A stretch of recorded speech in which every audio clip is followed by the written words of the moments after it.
Tiga. Ya, Assalamualaikum warahmatullahi wabarakatuh. Perkenalkan, nama saya Yusuf Sofian. Di sini saya sebagai pengajar mata pelajaran fisika dan kimia kelas 10 SMK Bina Kusuma. Oke, anak-anak, khusus siswa baru untuk kelas 10, di sini saya akan membawakan materi pengenalan lingkungan sekolah, yaitu tentang cara belajar efektif. Nah, di sini Bapak akan kasih penjelasan dulu kenapa awal tahun pelajaran baru langsung menggunakan metode daring. Nah, ini berawal dari imbas virus corona ya, atau COVID-19. Nah, di mana virus ini mengubah hampir semua tatanan kehidupan kita ya. Contoh, orang tua kalian yang biasa bekerja di luar sekarang bekerja di rumah. Kalian yang biasanya apel di luar sekarang bisa apel di rumah ya. Nah, itu salah satu contohnya. Oke, kita langsung saja ke intinya. Di sini saya akan bawakan materi tentang cara belajar efektif. Nah, namun sebelum itu, supaya kalian lebih konsentrasi, di sini saya punya suatu challenge terlebih dahulu ya, atau permainan terlebih dahulu. Nah, di sini tugas kalian adalah menjawab atau bisa kalian catat, nanti jawaban kalian dikumpulkan bersama dengan tugasnya. Oke. Permainannya cukup sederhana. Kalian tinggal menebak apa yang saya katakan. Namun di sini saya tidak akan bersuara, jadi kalian hanya menebak gerak bibir saya saja ya. Kata yang saya ucapkan kalian tebak. Oke. Sudah siap? Soal yang pertama.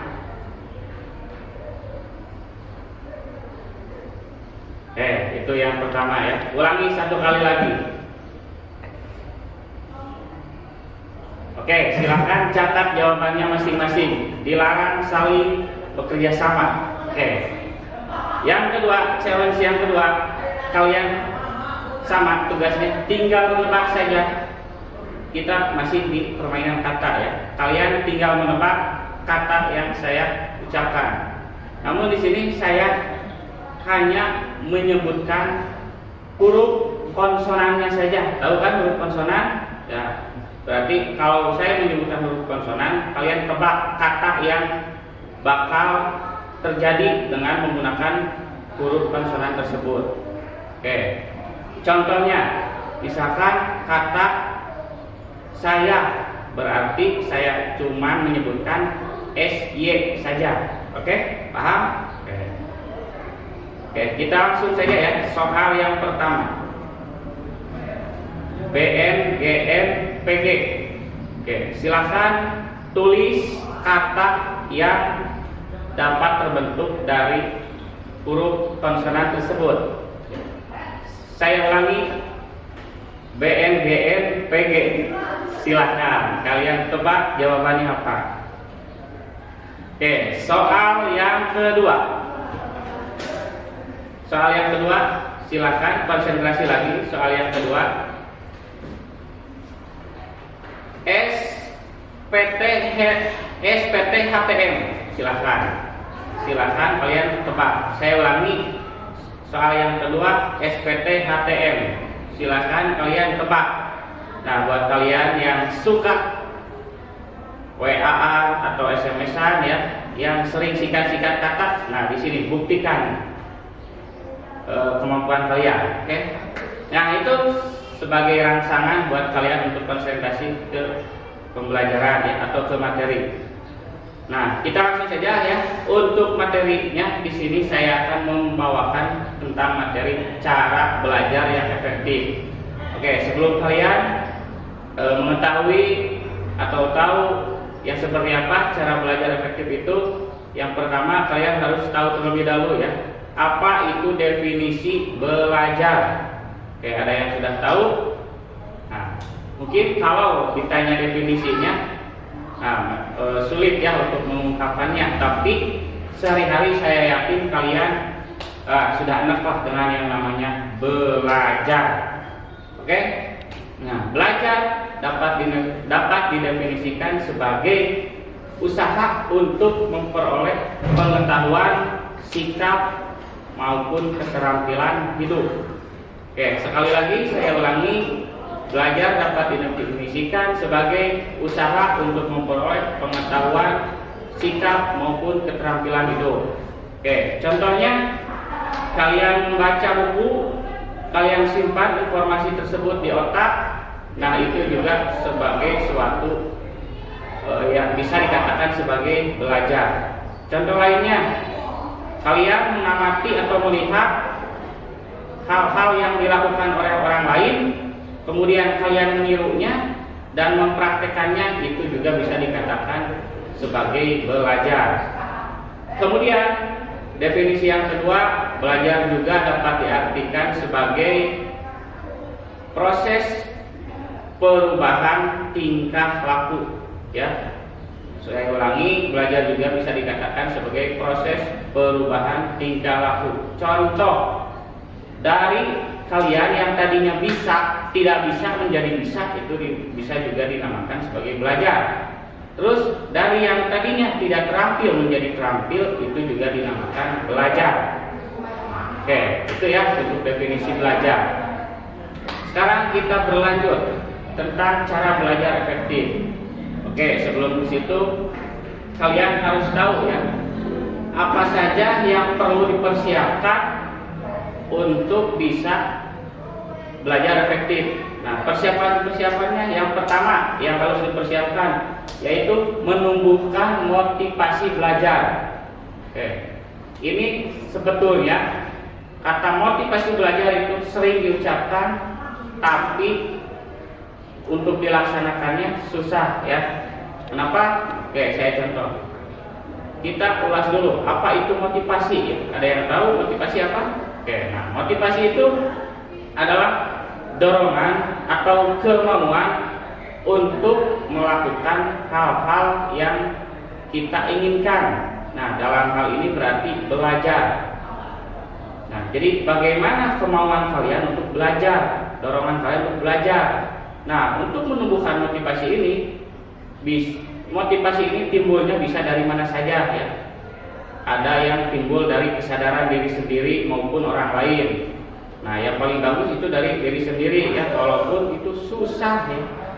Dari orang lain, nah ini banyak nih timbulnya dari orang lain.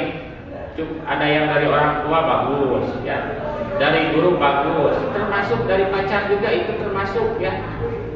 Sumber timbulnya motivasi ya. Cuma tinggal kalian bagaimana mengelola motivasi tersebut sehingga actionnya pas gitu ya. Nah, yang selanjutnya buat jadwal belajar yang rutin dan teratur. Bagaimana? Nah, jadi siswa yang belajarnya cuma mengejar nilai, itu cara belajarnya cuman ketika ada penilaian saja ataupun ulangan saja. Berbeda dengan siswa yang motivasi belajarnya adalah ingin memperoleh ilmu, dia tidak perlu menunggu ulangan atau menunggu penilaian untuk belajar. Jadi dia belajar teratur, rutin, dan disiplin. Itu yang bedanya. Yang ingin mengejar nilai, belajarnya cuma ketika ada penilaian saja. Tapi yang ingin niatnya memperoleh ilmu, belajarnya juga tanpa disuruh pun dia dengan kesadaran sendiri.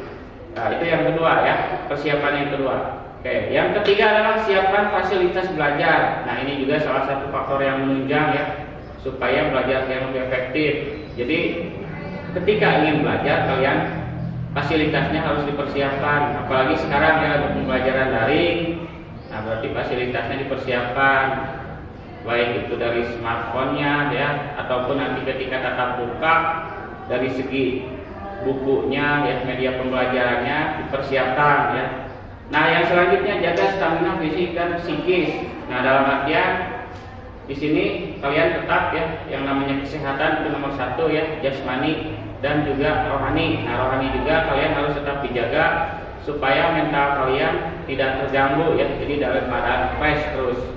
Nah, itu persiapan-persiapan ketika ingin belajar efektif. Saya ulangi, yang pertama adalah tumbuhkan motivasi belajar, yang kedua buat jadwal belajar yang rutin dan teratur, yang ketiga siapkan fasilitas belajar, dan yang keempat jaga stamina baik fisik maupun rohani.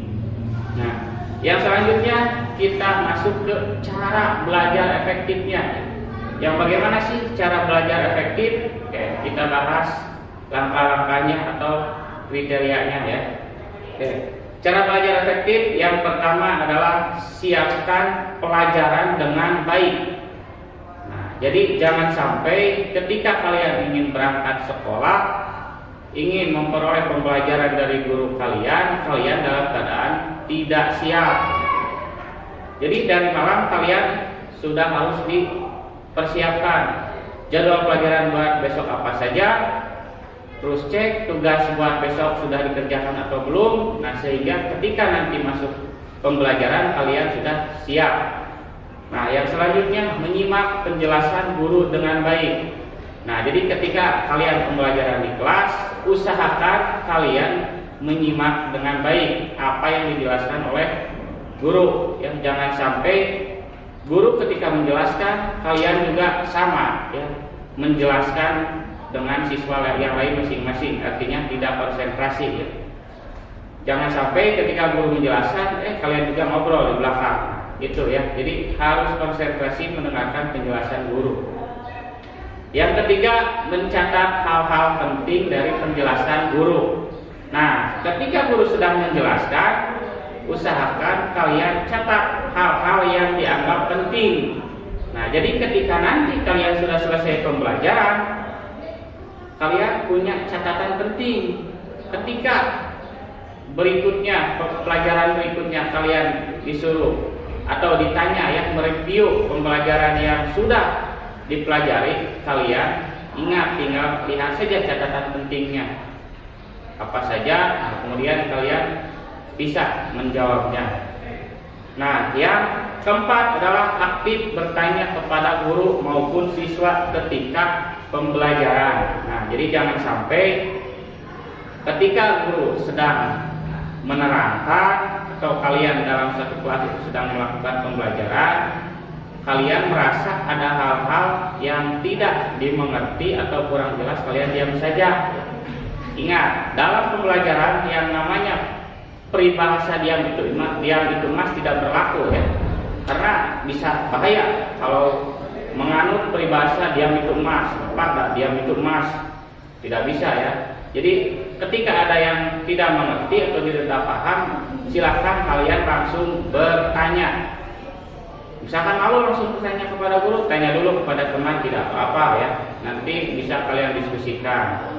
Nah, yang terakhir adalah rajin mengerjakan tugas yang diberikan oleh guru. Nah, ini nih yang namanya tugas kan ya, itu resiko kalian sebagai siswa atau sebagai pelajar ya.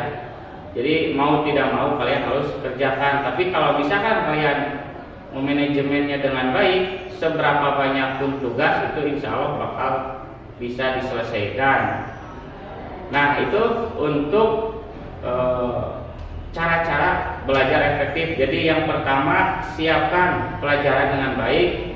Yang kedua, menyimak penjelasan guru dengan baik. Yang ketiga, mencatat hal-hal penting ya yang dijelaskan oleh guru. Yang keempat, aktif bertanya kepada guru. Dan yang kelima, rajin mengerjakan tugas.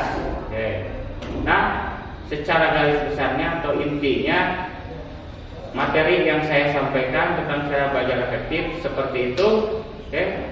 Nah, selanjutnya untuk tugasnya, silakan kalian catat materi yang saya sampaikan ya di bukunya masing-masing. Nah, tadi challenge tadi atau permainan yang pertama, silakan kalian tulis saja ya jawabannya di situ. Berarti ada 4 jawaban. Karena tadi setiap permainan 2 soal. Silakan kalian tulis di situ. Ingat, jangan saling menanyakan ya. Dan ditambah tugasnya yaitu merangkum materi yang saya sampaikan. Oke, untuk materi kali ini hanya itu yang saya sampaikan. Terakhir, amanat dari saya, jangan dulu bosan ya, tetap diam di rumah, disiplin pakai masker, rajin cuci tangan, dan tetap selalu jaga jarak. Sekian, terima kasih. Wassalamualaikum warahmatullahi wabarakatuh.